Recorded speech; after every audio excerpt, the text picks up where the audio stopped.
ఈ సెషన్లో మనం ఆస్ట్రేలియా ఖండం గురించి చర్చించుకుందాం.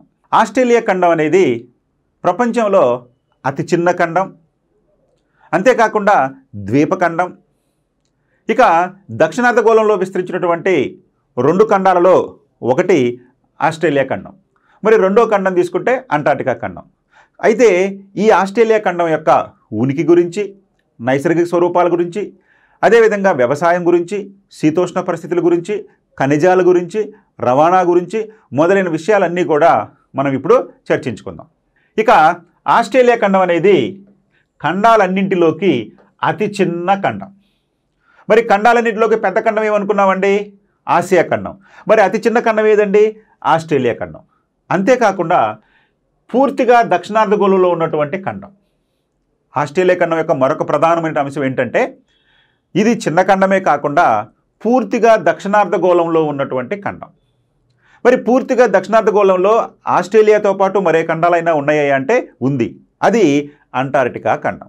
సో అంటార్క్టికా ఖండం పూర్తిగా దక్షిణార్ధగోళంలో ఉన్నప్పటికీ ఆస్ట్రేలియా ఖండం లాగా అంటార్క్టికా ఖండంలో జనాభా కానీ ఇతర అంశాలన్నీ కూడా చాలా తక్కువ ప్రాధాన్యత సంతరించుకుని ఉన్నాయి. కాబట్టి మనం దక్షిణార్ధగోళంలో విస్తరించినటువంటి ఖండాలలో ఆస్ట్రేలియా ఒకటి. దీనిని ద్వీపఖండం అని కూడా పిలుస్తారు. చూడండి ఆస్ట్రేలియా ఖండం యొక్క ప్రాధాన్యతలు: 1 అతి చిన్న ఖండం, 2 పూర్తిగా దక్షిణార్ధగోళంలో ఉన్న ఖండం, 3 ద్వీపఖండం. అంటే ఆస్ట్రేలియా ఖండం చుట్టూ కూడా నీళ్లు ఉన్నాయి కాబట్టి ఇది ద్వీపం. అయితే మరి ద్వీపాలన్నింటిలోకి అతిపెద్ద ద్వీపం ఏం చెప్పుకున్నామండి? గ్రీన్లాండ్ లేదా కలాడిట్ మానట్ అనుకున్నాం. డెన్మార్క్ ఆధీనంలో ఉన్నటువంటి గ్రీన్లాండ్ లేదా కలాడిట్ మానట్ అనేది పెద్ద ద్వీపం. అయితే ఇది ఖండ ద్వీపం. ఖండాలు ఉన్నటువంటి 7 ఖండాలలో ఇది ఒక్కటే మాత్రమే ద్వీపంగా ఉంటుంది. అందుకని ద్వీప ఖండం అని చెప్పి పిలుస్తూ ఉంటారు. ఇందులో భాగంగా ఆస్ట్రేలియా, న్యూజిలాండ్, ఇతర ద్వీప భూభాగాలు ఉంటాయి. అంటే ఆస్ట్రేలియా ఖండంలోనే కేవలం ఈ ఆస్ట్రేలియా భూభాగం ఒక్కటే కాదు, దీనితో పాటుగా మనకి ఇక్కడ న్యూజిలాండ్ అదేవిధంగా ఇక్కడ పాలినేషియా, మాలినేషియా అని చెప్పి ఇతర ద్వీపాలు, అదేవిధంగా ఇతర ద్వీపాలు అంటే పసిఫిక్ సముద్రంలో ఉన్నటువంటి పాలినేషియా, మాలినేషియా, మైక్రోనేషియా అంటారు. ఆ దీవులు, అదేవిధంగా న్యూజిలాండ్, ఆస్ట్రేలియా, వీటన్నింటినీ కలిపి మనం ఆస్ట్రేలియా ఖండంగా విభజిస్తాం. అంటే ఆస్ట్రేలియా ఖండం అంటే కేవలం ఆస్ట్రేలియా ఖండం మాత్రమే కాదు, దీనితో పాటు న్యూజిలాండ్, ఇతర పసిఫిక్ మహాసముద్రంలో ఉన్నటువంటి చిన్న చిన్న ద్వీప సమూహాలన్నీ కూడా ఆస్ట్రేలియా ఖండంలో భాగంగా ఉంటాయి. ఇక ఈ ఆస్ట్రేలియా ఖండాన్ని నగర ఖండం అని కూడా పిలుస్తారు. ఆస్ట్రేలియా ఖండాన్ని నగర ఖండం అని పిలవడానికి మరొక ప్రధాన కారణం ఏంటయ్యా అంటే ఆస్ట్రేలియాలో ఉన్నటువంటి జనాభాలో దాదాపు 80% కంటే ఎక్కువగా నగరాల్లోనే నివసిస్తున్నారు. అంటే ఈ ఖండానికి చుట్టూ సముద్ర తీరాల్లో ఉన్నటువంటి నగరాల్లోనే ఆస్ట్రేలియా ఖండంలో ఉన్నటువంటి మొత్తం జనాభాలో 80% వరకు ఈ పట్టణాల్లో నివసించడం వలన ఈ యొక్క ఆస్ట్రేలియా ఖండాన్ని నగర ఖండం అని కూడా అంటారు. చూడండి ఇవన్నీ కూడా విశిష్టతలు, ఆస్ట్రేలియా ఖండం యొక్క విశిష్టతలు. ఏంటయ్యా ఆస్ట్రేలియా ఖండం యొక్క విశిష్టతలు అంటే చిన్న ఖండం, దక్షిణార్ధగోళంలో పూర్తిగా విస్తరించున్నటువంటి ఖండం, అదేవిధంగా ద్వీపఖండం, నగర ఖండం. సో ఇవన్నీ కూడా ఆస్ట్రేలియా ఖండం యొక్క ప్రాధాన్యతలు. మరి ఆస్ట్రేలియా ఖండాన్ని ఎప్పుడు ఎట్లా కనుగొన్నారో చూడండి. దీనిని ఆంగ్లేయ నావికుడైనటువంటి కెప్టెన్ కుక్ 1785 సంవత్సరంలో కనుగొనటం జరిగింది. సో ఆస్ట్రేలియా ఖండాన్ని ఆంగ్లేయ నావికుడైనటువంటి కెప్టెన్ కుక్ ఎప్పుడు కనుగొన్నాడండి? 1788 సంవత్సరంలో కనుగొనడం జరిగింది. అంటే మొట్టమొదటిగా ఆంగ్ల నావికుడు అయినటువంటి కెప్టెన్ కుక్ 1788 సంవత్సరంలో ఆస్ట్రేలియా ఖండాన్ని కనుగొనడం జరిగింది. ఇక Australia, New Zealand, Papua New Guinea, Tasmania, Fiji, Melanesia మొదలైన ద్వీపాల సమూహాలన్నింటినీ కలిపి ఓషియేనియా అంటారు. సో ఆస్ట్రేలియా అండ్ ఓషియేనియా అంటే ఆస్ట్రేలియా భూభాగంతో పాటు ఇతర దీవులు, ఇతర భూభాగాలను కలిపి ఓషియేనియా, ఆస్ట్రేలియా అండ్ ఓషియేనియా అంటారు. ఈ ఓషియానాలో భాగాలు ఏంటయ్యా అంటే ఆస్ట్రేలియాతో పాటు New Zealand, Papua New Guinea, Tasmania, Fiji, Melanesia, Polynesia, Micronesia ఇవన్నీ దీవులు కలుపుకొని ఓషియేనియా అంటారు. ఇక 1900 సంవత్సరంలో 1900 సంవత్సరంలో 7 రాష్ట్రాలు కలిసి ఆస్ట్రేలియా కామన్వెల్త్ పేరుతో జాతీయ సమైక్యగా ఈ ఆస్ట్రేలియా ఖండం అనేది ఏర్పడింది. అంటే ఆస్ట్రేలియా ఖండంలో ఉన్నటువంటి ప్రధాన భూభాగమైనటువంటి ఆస్ట్రేలియా ఇప్పుడు ఏర్పడింది. ఈ ఆస్ట్రేలియా అనేది 1900 సంవత్సరంలో 7 రాష్ట్రాలతో కూడి ఆస్ట్రేలియా కామన్వెల్త్ పేరుతోటి జాతీయ సమాఖ్యగా ఏర్పడింది. సో ఈ విధంగా మనకి ఈ ఆస్ట్రేలియాలో 7 రాష్ట్రాలను గుర్తించడం జరిగింది. 7 రాష్ట్రాలు గుర్తించి ఎప్పుడండి? 1900 సంవత్సరంలో. ఈ 7 రాష్ట్రాలు మొత్తాన్ని కలిపి ఏమన్నారండి? ఆస్ట్రేలియా కామన్వెల్త్ అనేటువంటి పేరుతోటి జాతీయ సమాఖ్యగా ఇది ఏర్పడింది. మరి ఆ రాష్ట్రాలు ఏంటో ఇప్పుడు చూద్దాం. రాష్ట్రాలు, రాజధానులు ఎన్ని చెప్పుకున్నామండి? రాష్ట్రాలు 7 రాష్ట్రాలు చెప్పుకున్నాం. మరి ఆస్ట్రేలియా నుండి 7 రాష్ట్రాల్లో ఒకటి ఉత్తర ఆస్ట్రేలియా, దీని యొక్క రాజధాని డార్విన్. దక్షిణ ఆస్ట్రేలియా, దీని యొక్క రాజధాని అడిలైడ్. టాస్మేనియా, దీని రాజధాని హబర్ట్. క్వీన్స్లాండ్, దీని యొక్క రాజధాని బ్రిస్బేన్. విక్టోరియా, దీని రాజధాని మెల్బోర్న్. న్యూ సౌత్ వేల్స్, ఈ యొక్క రాష్ట్రం యొక్క రాజధాని సిడ్నీ. అదేవిధంగా పశ్చిమ ఆస్ట్రేలియా, దీని యొక్క రాజధాని పెర్త్. ఈ విధంగా మనకి 7 రాష్ట్రాలను కలిపి సమైక్య ఆస్ట్రేలియాగా ఏర్పాటు చేయడం అనేది జరిగింది. చూడండి, 1, 2, 3, 4, 5, 6, 7 రాష్ట్రాలతో కూడినటువంటి ఆస్ట్రేలియా. మరి ఆస్ట్రేలియా యొక్క రాజధాని ఏంటండి? ఆస్ట్రేలియా యొక్క రాజధాని కాన్బెర్రా. మరి ఆస్ట్రేలియా యొక్క రాజధాని ఏంటండి? ఆస్ట్రేలియా ఖండం యొక్క లేదా ఆస్ట్రేలియా దేశం యొక్క రాజధాని బ్రిస్బేన్. మరి ఈ బ్రిస్బేన్ అనేది ఇక్కడ చూడండి, ఈ 7 రాష్ట్రాల్లో బ్రిస్బేన్ లేదు. సో ఒక్కొక్క రాష్ట్రానికి ఒక్కొక్క నగరం రాజధానిగా ఉంది. కానీ ఆస్ట్రేలియా దేశానికి బ్రిస్బేన్ అనేది రాజధాని నగరం. ఆ విషయాలన్నీ మనం ఇప్పుడు చర్చించుకుందాం. ఇక్కడ చూడండి, మొదటిది ఉత్తర ఆస్ట్రేలియా. ఉత్తర ఆస్ట్రేలియా రాజధాని డార్విన్. ఇదిగోండి, ఇక్కడ డార్విన్ ఉంది. ఇది నార్దర్న్ ఆస్ట్రేలియా, ఒక రాష్ట్రం. ఆ తర్వాత దక్షిణ ఆస్ట్రేలియా. ఈ దక్షిణ ఆస్ట్రేలియా యొక్క రాజధాని ఏంటండి? అడిలైడ్. ఇది చూడండి, ఇక్కడ అడిలైడ్ అనేది దక్షిణ ఆస్ట్రేలియా యొక్క రాజధాని. ఆ తర్వాత పశ్చిమ ఆస్ట్రేలియా. ఈ పశ్చిమ ఆస్ట్రేలియా యొక్క రాజధాని ఏంటంటే పెర్త్. ఇది పశ్చిమ ఆస్ట్రేలియా. ఇక క్వీన్స్లాండ్, ఇది క్వీన్స్లాండ్. మరి ఈ క్వీన్స్లాండ్ యొక్క రాజధాని ఏంటంటే బ్రిస్బేన్. క్వీన్స్లాండ్ యొక్క రాజధాని బ్రిస్బేన్. ఆ తర్వాత న్యూ సౌత్ వేల్స్. చూడండి, ఇది న్యూ సౌత్ వేల్స్. మరి న్యూ సౌత్ వేల్ యొక్క రాజధాని ఏంటండి? సిడ్నీ నగరం. సిడ్నీ, న్యూ సౌత్ వేల్స్ రాజధాని సిడ్నీ. ఆ తర్వాత విక్టోరియా. విక్టోరియా యొక్క రాజధాని ఏంటండి? మెల్బోర్న్. విక్టోరియా రాజధాని మెల్బోర్న్. ఈ విధంగా 7 రాష్ట్రాలు ఆస్ట్రేలియాని 7 రాష్ట్రాలుగా ఆస్ట్రేలియా మొత్తం భూభాగాన్ని విభజించడం జరిగింది. మరొకసారి చూడండి, ఉత్తర ఆస్ట్రేలియా, దక్షిణ ఆస్ట్రేలియా, పశ్చిమ Australia, Queensland, New South Wales, Victoria. ఆ తర్వాత ఇవి ప్రధాన భూభాగంలో ఉన్నటువంటి 1, 2, 3, 4, 5, 6. మరి 7వ రాష్ట్రం ఏంటంటే మన భారతదేశానికి ఏ విధంగా శ్రీలంక అయితే దక్షిణ భాగంలో సముద్రంలో ద్వీపంగా ఉందో ఆస్ట్రేలియా ఖండానికి కూడా అదేవిధంగా ఒక ద్వీపం అనేది ఆనుకొని ఉంటుంది ఆస్ట్రేలియాకి సముద్ర భాగంలో. ఏంటయ్యా అంటే అదే టాస్మేనియా. అయితే ఇది ఆస్ట్రేలియా యొక్క భూభాగానికి సంబంధించింది. సో కాబట్టి ఆస్ట్రేలియాలో దీన్ని 7వ రాష్ట్రంగా గుర్తించడం జరిగింది. అంటే ప్రధాన భూభాగంలో 6 రాష్ట్రాలు, టాస్మేనియా అనేది 7వ రాష్ట్రంగా గుర్తించడం జరిగింది ఆస్ట్రేలియాలో. మరి దీని రాజధాని తీసుకుంటే కనుక హాంబర్ట్. టాస్మేనియా యొక్క రాజధాని హబర్ట్. సో హబర్ట్ అనేది ఈ యొక్క టాస్మేనియా రాజధానిగా మనం గుర్తుపెట్టుకోవాలి. సో ఇది ఆస్ట్రేలియాకి సంబంధించినటువంటి రాష్ట్రాల విభజన. మరి ఆస్ట్రేలియా రాజధాని ఏదండి? ఆస్ట్రేలియా రాజధాని కాన్బెర్రా. మరి ఆస్ట్రేలియా రాజధాని అయినటువంటి కాన్బెర్రా ఏ రాష్ట్రంలో ఉందండి? మరి ఈ 7 రాష్ట్రాల్లో ఏ రాష్ట్రంలో ఈ యొక్క ఆస్ట్రేలియా రాజధాని అయినటువంటి కాన్బెర్రా ఉంది అంటే ఆస్ట్రేలియా రాజధాని అయినటువంటి కాన్బెర్రా ఇక్కడ న్యూ సౌత్ వేల్స్ రాష్ట్రంలో ఉంటుంది. ఇక్కడ కాన్బెర్రా. సో కాబట్టి ఆస్ట్రేలియా రాజధాని కాన్బెర్రా, ఇది న్యూ సౌత్ వేల్స్ రాష్ట్రంలో ఉంది. మరి న్యూ సౌత్ వేల్స్ రాష్ట్రం యొక్క రాజధాని ఏంటండి? సిడ్నీ. న్యూ సౌత్ వేల్స్ రాజధాని సిడ్నీ. ఇక ఆస్ట్రేలియా ఖండం యొక్క ఉనికి గురించి చర్చించుకుందాం. ఉనికి అంటే ఏమనుకున్నామండి? 2 అక్షాంశాలు 2 రేఖాంశాల మధ్య ఉన్నటువంటి ప్రాంతాన్నే మనం ఉనికి అన్నాం. మరి ఇప్పుడు ఆస్ట్రేలియా ఏ అక్షాంశాలు ఏ రేఖాంశాల మధ్యలో ఉందో చూద్దాం. ఇది 10.40 డిగ్రీల దక్షిణ అక్షాంశం నుండి 43.40 డిగ్రీల దక్షిణ అక్షాంశాల మధ్య మరియు 112 డిగ్రీల తూర్పు రేఖాంశం నుండి 153.40 డిగ్రీల పశ్చిమ రేఖాంశాల మధ్య విస్తరించి ఉంది. 153.40 డిగ్రీల పశ్చిమ రేఖాంశాల మధ్య విస్తరించి ఉంది. అయితే ఇక్కడ మీకు ఒక పెద్ద కన్ఫ్యూజ్ అనేది ఉండాలి. కన్ఫ్యూజ్ అనేది వస్తుంది. ఏంటి? 112 డిగ్రీల తూర్పు రేఖాంశం అనుకుంటున్నాం. ఇక్కడికి వచ్చేసరికి 153.40 పశ్చిమ రేఖాంశాలు అంటున్నాం. ఇది ఎలా వచ్చిందో చూద్దాం. ముందు అక్షాంశాలు 10.40 డిగ్రీల దక్షిణ అక్షాంశం నుంచి 43.40 డిగ్రీల దక్షిణ అక్షాంశం వరకు, రెండు దక్షిణ అక్షాంశాలే. అంటే ఈ యొక్క ఆస్ట్రేలియా అనేది చూడండి, ఇది భూమధ్య రేఖ. భూమధ్య రేఖకు 10 డిగ్రీల అక్షాంశం.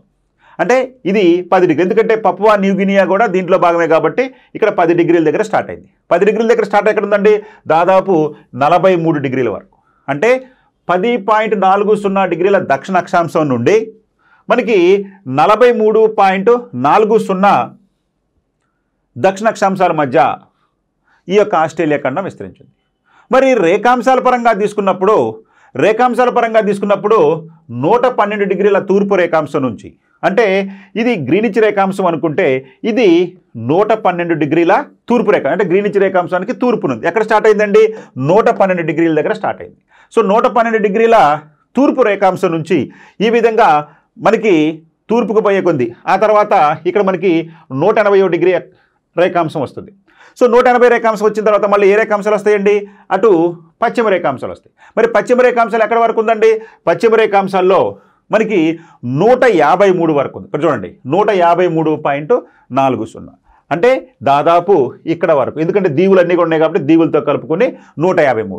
ఇక్కడ చూడండి, 112 డిగ్రీల తూర్పు రేఖాంశం నుంచి 153.40 పశ్చిమ రేఖాంశాల వరకు ఆస్ట్రేలియా ఖండం విస్తరించింది. ప్రధాన ఖండం అయితే ఇక్కడ వరకే విస్తరించింది. కానీ ఈ యొక్క మాలినేషియా, పోలినేషియా, మైక్రోనేషియా, ఇతర దీవులు, న్యూజిలాండ్, వీటన్నింటినీ కనుక కలుపుకుంటే అది 153.40 పశ్చిమ రేఖాంశాల వరకు విస్తరించింది. అందుకని ఇక్కడ మీకు కన్ఫ్యూజ్ లేకుండా ఇవ్వడం కోసం దీవులతో కలుపుకొని అన్నాం. మరి 23.5 డిగ్రీల దక్షిణాక్షాంశమైనటువంటి మకర రేఖ ఈ ఖండానికి ఇంచుమించు మధ్య గుండా పోతుంది. చూడండి, 23.5 డిగ్రీల దక్షిణాక్షాంశమైనటువంటి మకర రేఖ చూడండి. మరి భారతదేశం మధ్య గుండా ఏం పోతుందండి? 23.5 డిగ్రీల ఉత్తరాక్షాంశమైనటువంటి కర్కట రేఖ పోతుంది. అందుకనే ఆస్ట్రేలియాలో ఏ రకమైన వాతావరణం ఎక్కువ భాగం ఉంటుందో మన భారతదేశంలో కూడా అలాంటి శీతోష్ణ పరిస్థితులే ఉంటాయి. ఎందుకని? మన భారతదేశం మధ్య గుండా కర్కట రేఖ పోతుంది, అదేవిధంగా ఆస్ట్రేలియా మధ్య గుండా మకర రేఖ పోతుంది. ఎందుకని? మనం పూర్తిగా ఉత్తరార్ధగోళంలో ఉన్నాం కాబట్టి మనకి కర్కట రేఖ పోతుంది.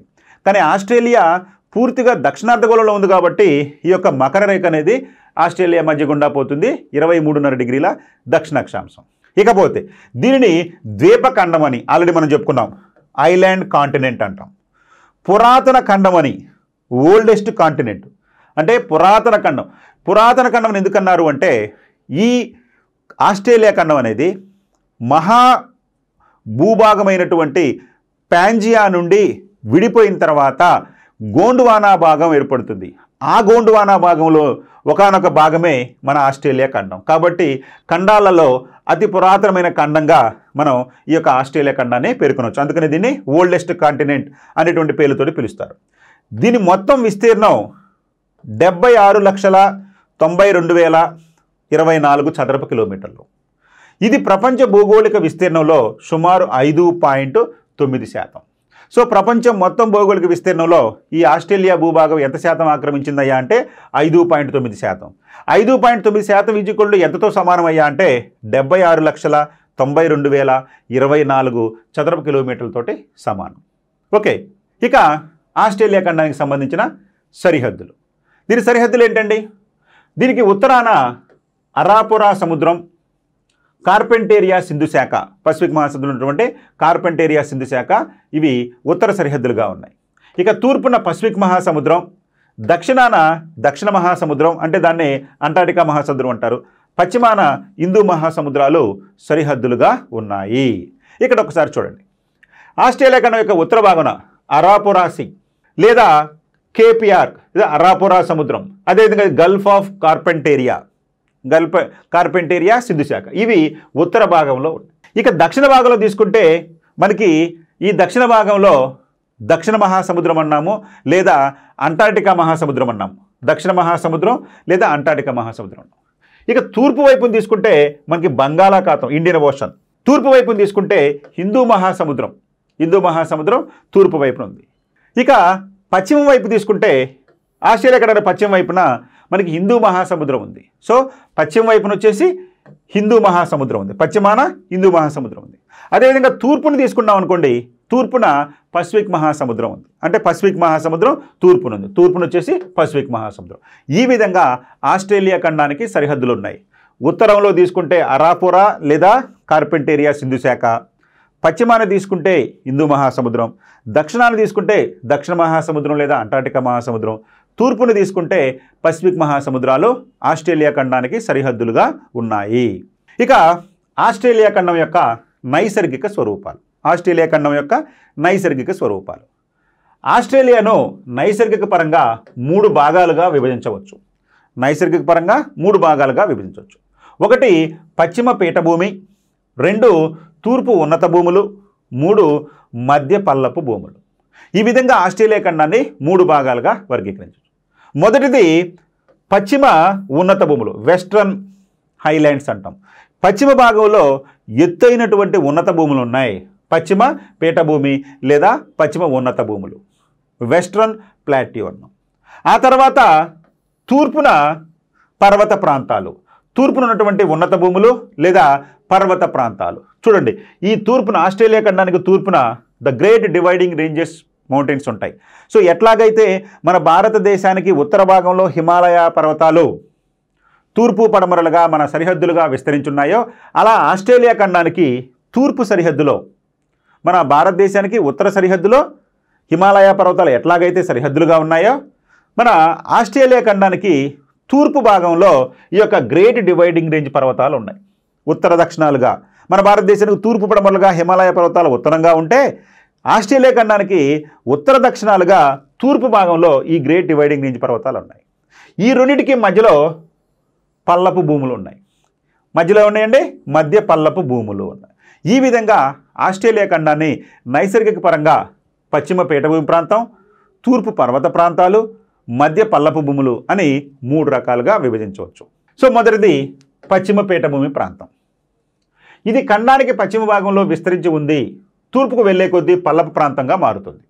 సో ఇది ఆస్ట్రేలియా ఖండానికి పశ్చిమ భాగం నుంచి తూర్పుకు వెళ్ళే కొద్దీ ఇది మైదానంగా, అంటే పశ్చిమ వైపున ఎక్కువ ఎత్తులో ఉండి తూర్పు వైపుకు పోయే కొద్దీ, అంటే ఆస్ట్రేలియా ఖండం యొక్క మధ్య భాగానికి పోయే కొద్దీ పల్లపు భూములుగా మారుతుంది. ఈ ప్రాంతం వచ్చేసరికి ఇది పల్లపు భూములుగా మారిపోయింది. సో ఇది పశ్చిమ పీఠభూమికి సంబంధించిన అంశాలు. అయితే ఈ ప్రాంతంలో అధిక భాగం ఎడారిగా ఉంది. ఈ యొక్క ఆస్ట్రేలియా ఖండంలో పశ్చిమ ప్రాంతంలో ఎక్కువ భాగం ఎడారి ప్రాంతంగా ఉంది. ఎందుకు ఎడారి ప్రాంతంగా ఉందనేది మనం తర్వాత చెప్పుకుందాం. అయితే ఆస్ట్రేలియా ఖండానికి ఎడారి ఏ వైపు ఉందయ్యా అంటే పశ్చిమ భాగంలో ఉంది. సో ఈ ప్రాంతంలోని అధిక భాగం ఎడారిగా ఉంది. దీనినే పశ్చిమ ఆస్ట్రేలియా ఎడారిగా పిలుస్తారు. ఈ యొక్క పశ్చిమ ప్రాంతంలో ఎడారి ఉండటం వలన దీని ఏమంటారంటే పశ్చిమ ఎడారిగా పిలుస్తారు. ఈ పీఠభూమిలో కొన్ని చిన్న చిన్న పర్వత శ్రేణులు కూడా విస్తరించి ఉన్నాయి. మరి పీఠభూములు ఉన్నాయి అనుకోండి, సాధారణంగా పీఠభూములతో పాటు చిన్న చిన్న పర్వతాలు కూడా విస్తరించి ఉన్నాయి. అవేంటో ఇప్పుడు మనం చూద్దాం. మెక్డొనాల్డ్ శ్రేణులు ఆస్ట్రేలియా పశ్చిమ భాగంలోని పీఠభూమి ప్రాంతంలో విస్తరించినటువంటి పర్వత శ్రేణుల్లో మెక్డొనాల్డ్ శ్రేణులు ప్రధానమైనవి. ఇవి ఆస్ట్రేలియా ఖండ మధ్య భాగంలో ఉత్తర ఆస్ట్రేలియా ప్రాంతంలో విస్తరించి ఉన్నాయి. ఈ పర్వత శ్రేణుల్లో ఎత్తైన శిఖరం మౌంట్ జీల్. దీని ఎత్తు 1531 మీటరు. ఈ శ్రేణులకు దక్షిణాన సింప్సన్ ఎడారి విస్తరించి ఉంది. సో ఈ యొక్క ఆస్ట్రేలియా ఎడారికి దక్షిణ భాగంలో ఉన్నటువంటి ప్రాంతాన్ని సింప్సన్ ఎడారి అంటారు. చూడండి, ఈ యొక్క మెక్డొనాల్డ్ శ్రేణులు ఎక్కడున్నాయండి? ఇదిగోండి, ఇవి మెక్డొనాల్డ్ శ్రేణులు. ఇవి ఏ ప్రాంతంలో ఉన్నాయండి? మనకి ఉత్తర ఆస్ట్రేలియా రాష్ట్రంలో ఉన్నాయి. ఉత్తర ఆస్ట్రేలియా రాష్ట్రంలో ఇది మెక్డొనాల్డ్ శ్రేణులు. ఇందులో భాగంగానే ఈ ప్రాంతంలో కింబర్లీ ప్లాట్యూ, కింబర్లీ పీఠభూమి ఉంది. అదేవిధంగా హోమర్స్లీ పర్వతాలని, ఇట్లా ఈ పశ్చిమ వైపు ప్రాంతంలో పీఠభూములతో పాటు అక్కడక్కడ పర్వతాలు కూడా ఉన్నాయి. వాటిల్లో మాత్రం మొదటగా మనం చెప్పుకున్నది మెక్డొనాల్డ్ రేంజ్. మెక్డోనల్ పర్వత శ్రేణులు. ఈ మెక్డోనల్ పర్వత శ్రేణుల్లోనే ఎత్తైన శిఖరము మౌంట్ జీల్ అన్నాము. దీని ఎత్తు 1531 మీటరు. మరి ఈ శ్రేణులకు దక్షిణాన ఉన్నటువంటి ఎడారిని సింప్సన్ ఎడారి అన్నాము. ఇదిగోండి ఇక్కడ సింప్సన్ ఎడారి విస్తరించి ఉంది. సింప్సన్ ఎడారి ఇక్కడ విస్తరించి ఉంది. రైట్.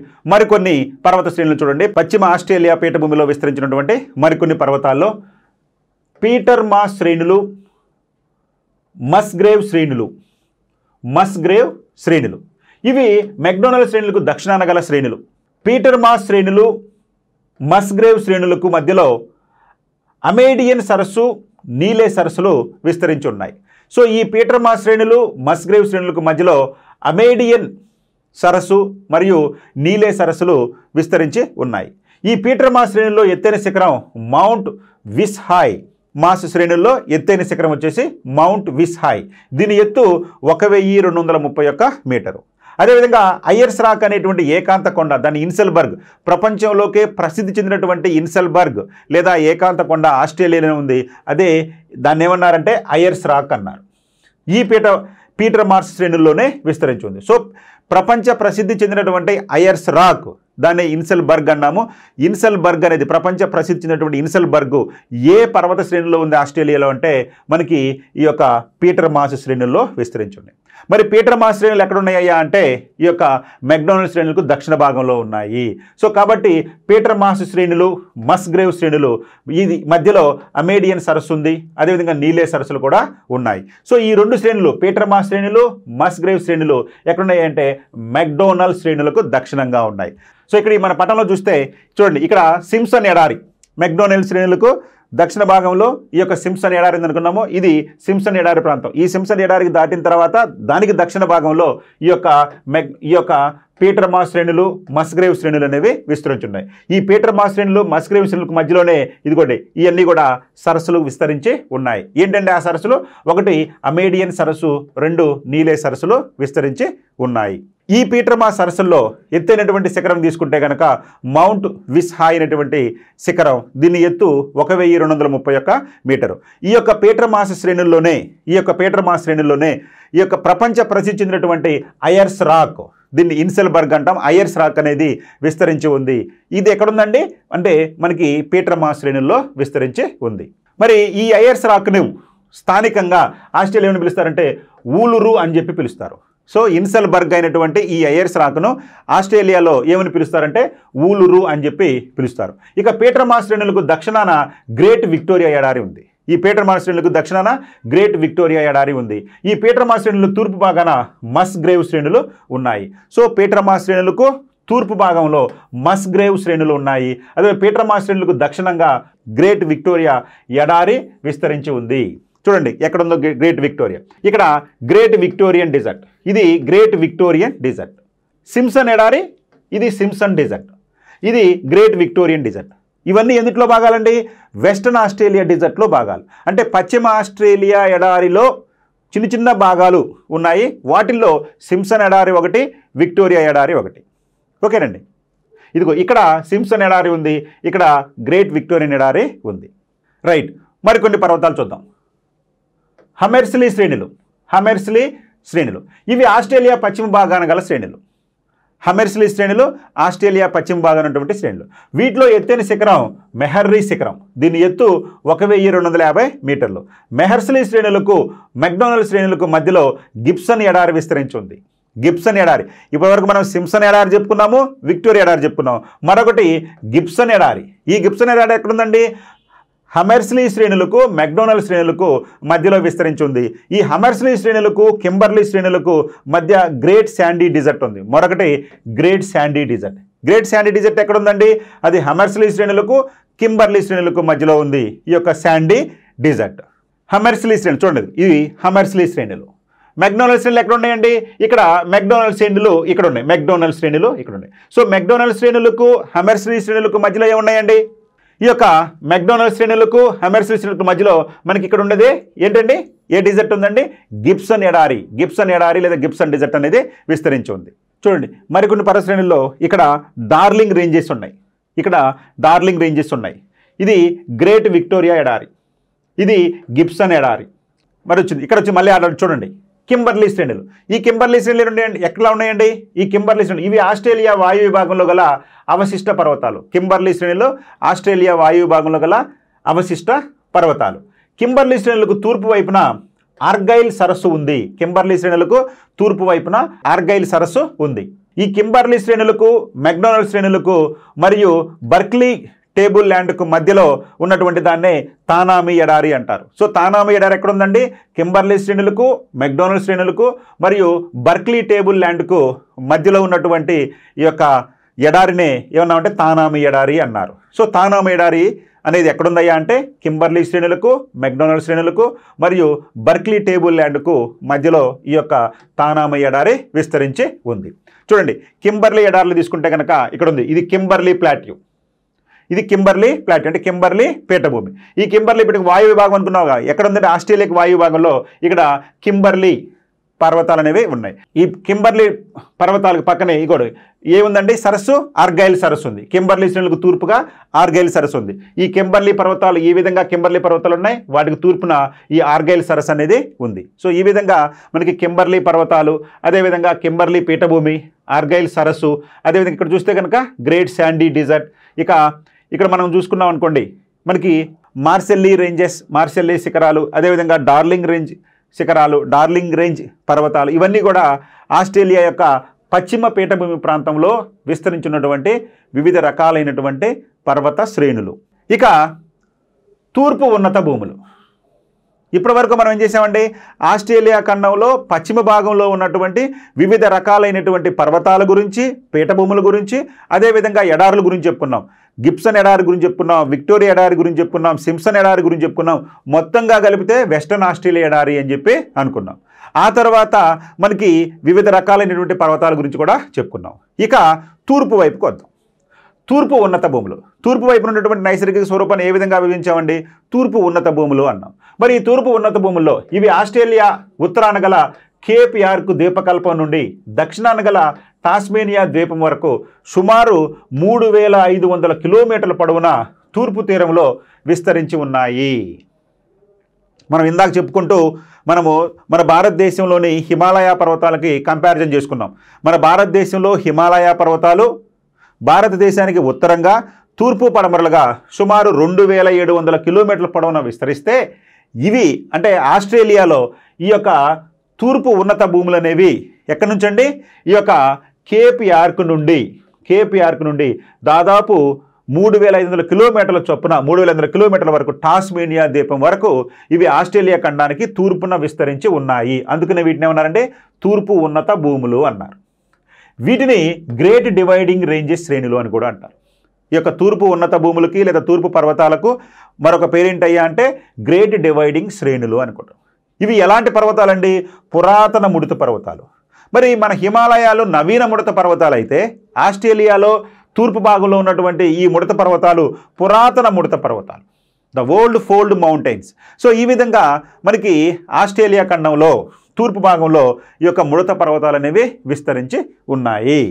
మరి ఈ తూర్పు పర్వతాలలో లేదా గ్రేట్ డివైడింగ్ రేంజ్ శ్రేణుల్లో దక్షిణ భాగంలో ఆస్ట్రేలియా ఖండంలోకెల్లా ఎత్తైన శిఖరం అంటే కోషియాస్కో శిఖరం ఉంది. దీని ఎత్తు 2228 మీటర్లు. సో ఆస్ట్రేలియా ఖండంలో ఉన్నటువంటి ప్రధాన ముడత పర్వతాలు గ్రేట్ డివైడింగ్ రేంజ్ పర్వతాలు. మరి ఆస్ట్రేలియా ఖండంలో ఎత్తైన పర్వత శిఖరం గ్రేట్ డివైడింగ్ రేంజ్ పర్వతాలలో ఉన్నటువంటి కోషియాస్కో. దీని ఎత్తు ఎంతయ్యా అంటే 2228. మరి ఇది గ్రేట్ డివైడింగ్ రేంజ్కి ఏ ప్రాంతంలో ఉందండి అంటే ఉత్తరం నుంచి దక్షిణానికి దక్షిణం వైపున ఉంది. దక్షిణ భాగంలో అంటే ఇదిగోండి ఇక్కడ కోషియాస్కో. ఈ ప్రాంతం అంతా కూడా గ్రేట్ డివైడింగ్ రేంజ్ పర్వతాలు ఉంటే, ఈ గ్రేట్ డివైడింగ్ రేంజ్ పర్వతాలకు దక్షిణ భాగంలో ఈ కోషియాస్కో శిఖరం ఉంది. ఇదే ఆస్ట్రేలియా ఖండంలోకెల్లా అత్యంత ఎత్తైనటువంటి శిఖరం. ఇక ఆస్ట్రేలియా ఈశాన్య భాగంలో వీటిని ఆస్ట్రేలియన్ ఆల్ప్స్ అని కూడా పిలుస్తారు. ఆస్ట్రేలియా యొక్క ఈశాన్య భాగంలో ఇక్కడ ఆస్ట్రేలియన్ ఆల్ప్స్ అని పిలుస్తారు. ఈశాన్య భాగం తీసుకుంటే మనకి ఆస్ట్రేలియన్ ఆల్ప్స్ అని పిలుస్తారు ఈ యొక్క గ్రేట్ డివైడింగ్ రేంజ్ పర్వతాలను. సిడ్నీ పశ్చిమ భాగాన గల ఈ శ్రేణులను బ్లూ మౌంటైన్స్ అంటారు. సిడ్నీ ఇక్కడ న్యూ సౌత్ వేల్స్ రాష్ట్రం యొక్క రాజధాని సిడ్నీ. ఈ సిడ్నీకి పశ్చిమ భాగంలో ఉన్నటువంటి ఈ యొక్క శ్రేణులను బ్లూ మౌంట్స్ అని కూడా పిలుస్తారు. ఇక్కడ బ్లూ మౌంట్స్ అనేవి ఇక్కడ విస్తరించి ఉన్నాయి. సో పశ్చిమ భాగంలో బ్లూ మౌంట్స్, సిడ్నీకి పశ్చిమ భాగంలో ఉన్నటువంటి ఈ తూర్పు పర్వత శ్రేణులు లేదా గ్రేట్ డివైడింగ్ రేంజ్ శ్రేణులో భాగమైనటువంటి శ్రేణులను ఏమంటారంటే బ్లూ మౌంటైన్స్ అని కూడా పిలుస్తారు. ఓకే.